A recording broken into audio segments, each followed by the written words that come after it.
हिंदुस्तान के पश्चिमी राज्यों में चाव से खाने जाने वाले मिष्ठानों में से एक है श्रीखंड। ये एक दही यानी योगर्ट बेस्ड स्वीट डिश है। महाराष्ट्र, गुजरात, राजस्थान, यहाँ तक कर्नाटक के इतिहास में भी श्रीखंड का जिक्र पाया जाता है।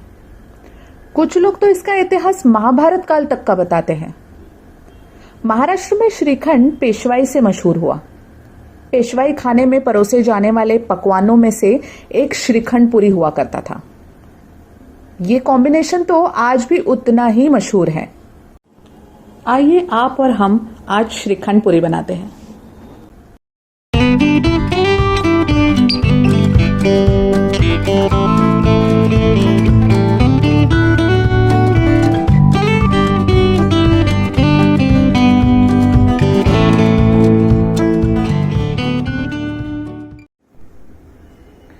आज हम मार्केट आए हैं श्रीखंड का मेन इंग्रेडिएंट लेने, यानी कि चक्का। चक्का दही निथार के बनाया जाता है। मेरे बचपन में जब मम्मी श्रीखंड बनाती थी तो हम चक्का हमेशा यहीं से खरीदते थे। आइए ये लेके अभी हम चलते हैं अपने किचन में और श्रीखंड बनाते हैं। श्रीखंड बनाने की रेसिपी एक नो कुकिंग रेसिपी है, मतलब इसमें हमें गैस का इस्तेमाल नहीं करना पड़ेगा। वैसे बहुत सिंपल सी रेसिपी है, स्पेशली आजकल क्योंकि चक्का जो है वो हमें रेडीमेड मिल जाता है। जब मेरी मम्मी छोटी थी तो गांव में मेरी नानी भी घर पे ही श्रीखंड बनाया करती थी, बट उस वक्त ये बहुत थोड़ा टाइम कंज्यूमिंग प्रोसेस हो जाता था, बिकॉज उस वक्त चक्का रेडीमेड नहीं मिलता था। तो मेरी नानी क्या करती थी, घर पे बना हुआ जो दही रहता था उसको एक पतले से कॉटन के क्लॉथ में, जिसको मराठी में पंचा बुलाते हैं, उसमें दही को डालकर उसको बांध कर ऐसे टांग देती थी। तो ये टांग कर उसमें से फिर धीरे धीरे उसमें से पानी निकलता जाता है, और ये कुछ 8 से 10 घंटे हमें ऐसे ही टांग के रखना होता है। धीरे धीरे सारा पानी निकलने के बाद क्लॉथ में जो बचता है वो है चक्का। तो ये 8 से 10 घंटे का जो प्रोसेस है वो हमारा अभी कट ऑफ हो चुका है, बिकॉज आजकल किसी भी डेयरी में आपको चक्का रेडीमेड मिल जाता है। और ये है अपने बाकी के इंग्रेडिएंट्स। जितना चक्का आप लोगे उतना ही आपको शक्कर लेना है। बट ये जो चक्का है क्योंकि वो दही से बनता है, ऐसा हो सकता है कि कभी कभी वो थोड़ा ज़्यादा खट्टा बना है। तो अपना रेगुलर जो नाप है वो जितना चक्का उतना शुगर का है, बट अगर चक्का हमें थोड़ा ज़्यादा खट्टा लगे तो हमें थोड़ा ज़्यादा शुगर डालना पड़ेगा। ये हमें थोड़ा अंदाजे से करना है।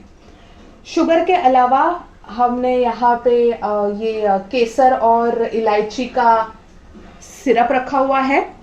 इसके बदले आप ऑफ कोर्स आप इलायची का पाउडर और जो सैफरन के जो थ्रेड्स रहते हैं भिगो के, वो भी यूज़ कर सकते हो।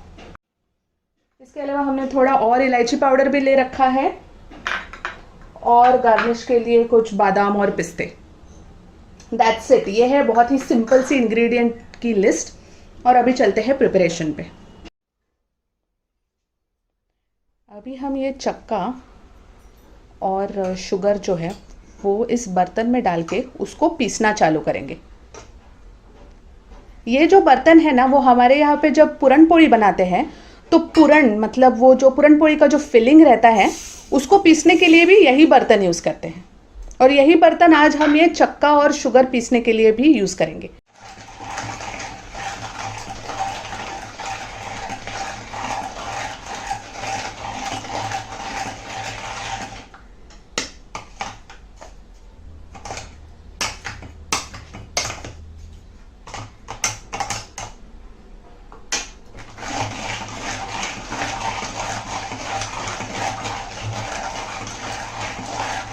नानी के टाइम पे ऐसे बर्तन भी अवेलेबल नहीं थे, तो मम्मी ने मुझे बताया कि नानी उस वक्त किस तरीके से बनाया करती थी।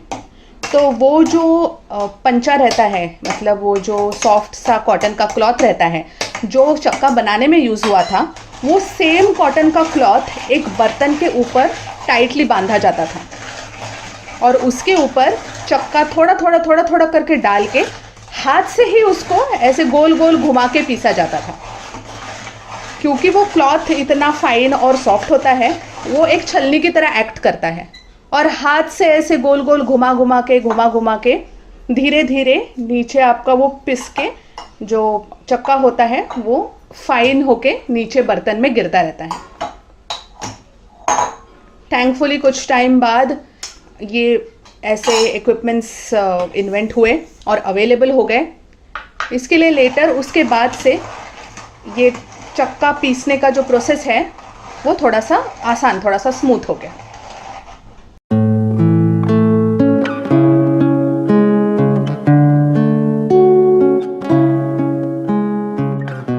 श्रीखंड रेडी हो चुका है। देखो इसको कितना ऐसा स्मूथ और क्रीमी सा उसका स्ट्रक्चर है। अभी जो इलायची पाउडर रखी थी सेपरेटली वो हम ऊपर से डालेंगे और इसको अच्छे से मिक्स करेंगे।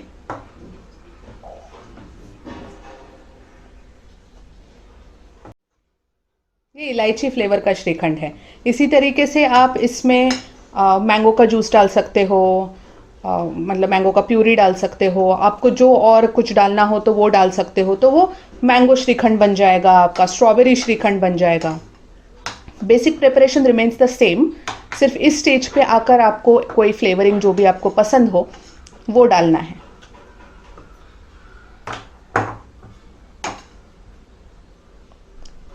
इतना आसान है श्रीखंड बनाना। अभी इसके बाद गार्निश डाल के हम श्रीखंड सर्व करेंगे।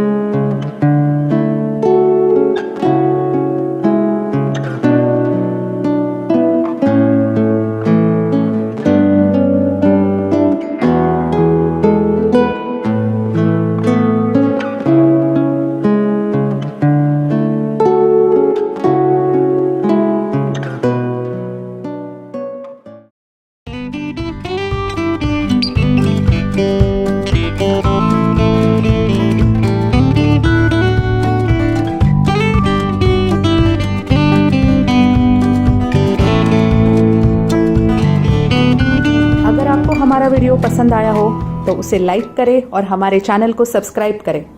Thank you for watching and happy cooking.